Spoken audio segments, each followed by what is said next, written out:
Hi, my name is Heather Feather. I am the owner of Rare Bird Medicine, and today we're talking about the magnetic attract.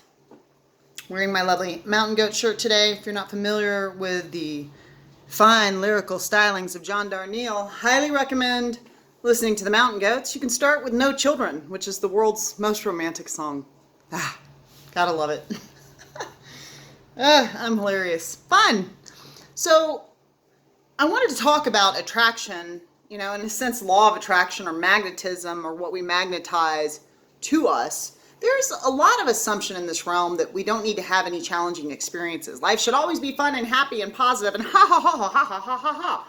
And it's like, okay, I'm pretty sure the reason we came to Earth School is because we got bored with just the kumbaya, my lord. We got tired of just everything being the truth, which is love. So we created a time-space delusion in which to come experience holographically the idea that we can have separation, fear, false evidence appearing real, loss, scarcity. Those delusions are definitely very engaging in this realm. However, the beautiful thing about the modern age that we are in is that we have many different brilliant minds that have started to gather studies with scientists around consciousness. We know if you take a track runner and have them imagine running a race that they've run, all of the same muscles in their body will fire as if they are running that race. Which means that your mind doesn't know the difference between an idea it's holding and the reality you're experiencing. And I would say that, is this reality? It's made out of emptiness. I mean, is emptiness a reality? Okay. 99.999% emptiness, are we here?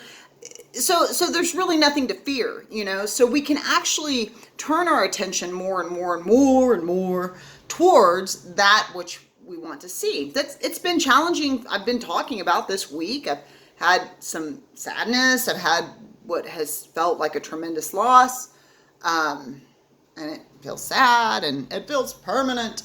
Yet I know it's going to snow again one day at Earth School, that all relationships are eternal. All relationships are eternal because energy cannot be created nor destroyed. So there is no separation. I'm just being dramatic.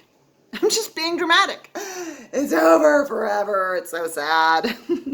My heart loves so deep, I can never let go. I'm just being dramatic. It's what most two-leggeds, as a general rule, are doing. They're being dramatic about the stories they're telling. And I get it.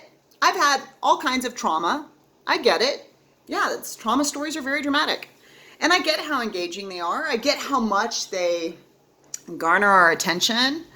I get how much, as we continue to experience things that feel difficult and we don't integrate the experiences into the self as the blessing and the gift that they were, to give us greater depth, greater profundity, to aid our matrix, to have more compassion, more empathy, all the things that you can get out of a darkened hour or traumatic experience. There are always gifts there. I get that can be challenging to shift the consciousness. What I do know is that when we stew, and there are scientific studies that have been done on this, when we stew in the negativity, it always has a negativistic effect on our brain and the way the neuropeptides or the neurochemicals we are going to release and we become addicted to when we habituate in stewing in complaining and negative thoughts and thinking the worst and holding certain subjects as if they'll never get better. So what a lot of, I've been talking recently this week about Joe Dispenza a lot because I keep watching his stuff. He's a phenomenal neurophysicist. He was in What the Bleep Do We Know, which I saw 7 times in the theater and went to the subsequent film Down the Rabbit Hole and got to see the director. And brilliant films, just like The Secret, lots of good wisdom in there. What his many neuroscientific studies are showing are that when we step into a space of gratitude, so part of my, we'll just deal with my problems. Here, let me give them to you. Maybe you can relate. Let me give you my list of issues. Let me tell you my dramatic trauma stories. No, let's not go into so much of that. We'll get into that bit by bit as it serves. But one that I've been telling for a long time, and one that I've had since really childhood, is just about being single. My mom my father drowned when I was 17 months old. My sister was 3, my brother was 7. He drowned in the Brazos River and his body was never found. So basically he just floated away. And my mom spent the rest of her life alone with, I mean, she had 3 kids to, take care of and love her as well.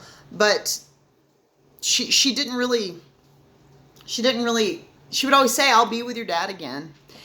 And that created in me this awareness of like, I'm going to be this single woman forever. Because this is my model. This is my model. I'm going to work all the time like mom does, and I'm going to be single forever. And I can say, even though I've dated historically plenty, I've gone through a long period in the past 5 years of not really doing anything substantial with anyone. But I used to date, like date someone for 5 years here, or be married for 5 years, or date them for 2 years, or whatever. And in that, I would notice that I was pairing up with, men and women that were vacant. Like, it might as well have been single. They were vacant. They weren't present. They were either checked out due to severe alcoholism, drug addiction, narcissism. They weren't present, and I think on a lot of levels, it is more comfortable to be single than it is to be with somebody that's not present. I think even Robin Williams has a quote around that. Like, there's no lonelier feeling than actually being in a relationship with somebody. It's better to just be alone than to be in a relationship with someone you don't feel connected to. And I think that's really fair, because you're investing potentially lots of heart energy and love and attention into something that's not being present with you, and that's disheartening. What I can say is that consciousness, every relationship I've gotten into that's fallen apart, it's like, yeah, there that is. There's that evidence. I'm going to be single forever because everybody's a hot mess, including myself. We're never going to get there. There's no perfect relationship. We've been sold fairy tales. It's just a mess down here. All that type of thinking that can trickle, and lots of other weird negative thoughts that can trickle out of an experience that actually gave you a lot of gifts, a lot of learning. Every person I've ever been with has taught me something, usually a long list of things. But we can, instead of seeing the gifts, instead of having gratitude, instead of integrating the experience and being like, you know what, I'm going to continue to marinate and pull and pluck whatever gems and fruits and wonderful treasures I can out of having dated that person. And I'm going to learn what I do like, what I don't like. I'm going to get clear on my list of what I value from that experience. We do have a tendency to be like, oh, it was terrible. They were like this, and then I was like this. And, it tends to be an ego storytelling a lot of times when we're talking about a concept like relationships for those of us that are single out there. What I recognize and what I was walking in today is just, as I was walking to get my mail, I was just like, my beloved is at home. I'm going to go get the mail.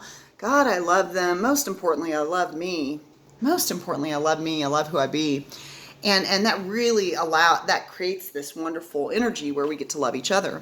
So I'm still single. I'm 45, still single. Still have this manifestation from the consciousness I've held and the vibration and the frequency I've been offering the quantum realm on how it should pop up in the holography and what I should engage with, because I'm being Debbie Downer negative about romance in this realm. So what I started doing is just romancing that idea as being a part of my reality. Oh, it feels so good. It feels like this. It feels like this. It looks like this. And this is one of the reasons I keep listening to Joe Dispenza, because he keeps talking about future imaging. Like, literally, if there's anything in your life, and you can make a list right now, I bet you're so smart. You can make a list of anything in your life that you would like to have be different, that you would like change around it.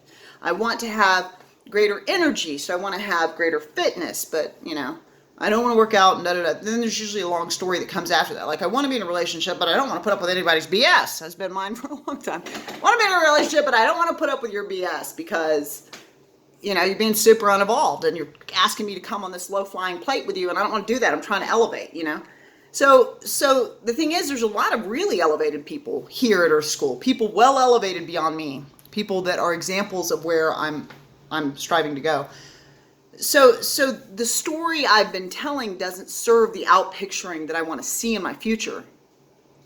So what I start doing is I start falling in love with myself, falling in love with my life, falling in love with an awareness that I'm in union, that everything always works out in my favor, that the perfect right people come in at the perfect right time, and with prosperity, let's say you're thinking like, I just don't have enough money, like those bills, you know what I'm talking about? Those bills, they keep piling up, always getting a bill. Well, when your consciousness is concentrated on lack, when your consciousness is concentrated on scarcity, whether that be the lack and scarcity of being able to find a quality partner here at Earth School because everyone's a traumatized hot mess, which is definitely an idea I've had a bunch, whether it's a consciousness that it's, the 1%, man keeps keeping us down and, blah, blah, blah, the struggle is real, just whatever that is. If you keep your consciousness focused in the negative and what's not working for you, this is a frequency-based realm, and the quantum field, those particles that are actually waves of probability, waves of possibility, waves of multilocality that are going to appear in a specific space-time location at the dictates and command of your observation and consciousness. A particle chooses a space-time location when an observer is present. It stops behaving as a wave. A single particle behaves as a wave, which means it's like 80 different places at once. How can one thing be in 80 different places at once? Well, we're in an infinite opportunity realm. And the macrocosm is a reflection of the microcosm.